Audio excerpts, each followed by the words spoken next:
नमस्कार दोस्तों, मैं अजीत सिंह। दोस्तों, आज आपके बीच में जो विषय है वह है संविधान निर्माण में संविधान सभा के सदस्यों के द्वारा किया गया अद्भुत योगदान।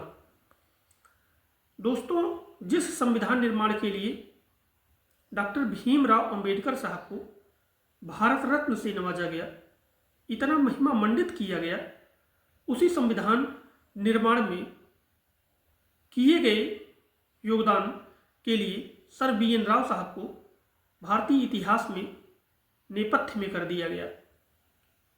दोस्तों, जब जब किसी व्यक्ति के द्वारा अथवा किसी समुदाय के द्वारा सर बी.एन. राव के संविधान निर्माण में किए गए योगदान को समाज को बताने या समाज को दिखाने का प्रयास किया जाता है, तब तक समाज का एक विशेष वर्ग या फिर कहें जो अपने को तथाकथित अंबेडकरवादी कहते हैं, वे बाबा साहब को प्रोटेक्ट करने के लिए समाज में आकर खड़े हो जाते हैं और उग्र विचार व्यक्त करने लगते हैं, जो कि बाबा साहब जैसे महान व्यक्तित्व के लिए न्यायपूर्ण नहीं हो सकता है।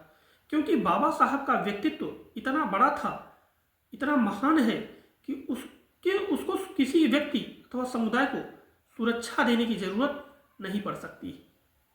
दोस्तों, इसी संविधान निर्माण में किए गए योगदान को हमने भी अपने शब्दों के द्वारा बताने का प्रयास किया है। उम्मीद है, आशा है कि हमारे विचार आपको अवश्य छूने का, आपके हृदय को छूने का अवश्य प्रयास करेंगे। कविता के शब्द इस प्रकार हैं कि जन जन से मिलकर देश बने था उनके मन के भाव में। जन जन से मिलकर देश बने था उनके मन के भाव में। जला हुआ था अग्नि प्रज्वलित देश प्रेम का राव में। देश देश की यात्रा कर, देश देश की यात्रा कर, पढ़ डाले कईयों संविधान। सब लोगों की निश्चित भागीदारी हो, रच डाली ऐसा वे विधान। दुर्भाग्य कहें या राजनीति, इतिहास ने उनको भुला दिया। जिसने इतना बलिदान दिया, उस बलिदान को सबने मिटा दिया। बस एक व्यक्ति को महिमा मंडित लोगों ने इतना कर डाला। ऐसा लगता है बाबा साहब ने संविधान को घर पर लिख डाला। ऐसा लगता है बाबा साहब ने संविधान को घर पर लिख डाला। लगा था निर्मित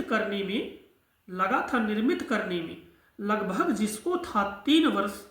बस एक व्यक्ति ने लिख डाला, हम कैसे करें स्वीकार सहर्ष। निसंदेह डॉक्टर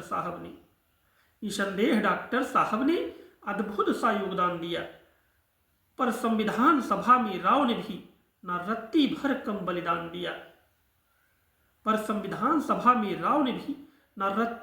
बलिदान दिया। सबने मिलकर बना दिया अद्भुत प्यारा यह संविधान। विश्व कहे सच में अद्भुत है भारत तेरा यह विधान। जय संविधान, जय संविधान, जय संविधान, जय संविधान। जन जन बोले भारत महान, भारत महान, भारत महान। धन्यवाद।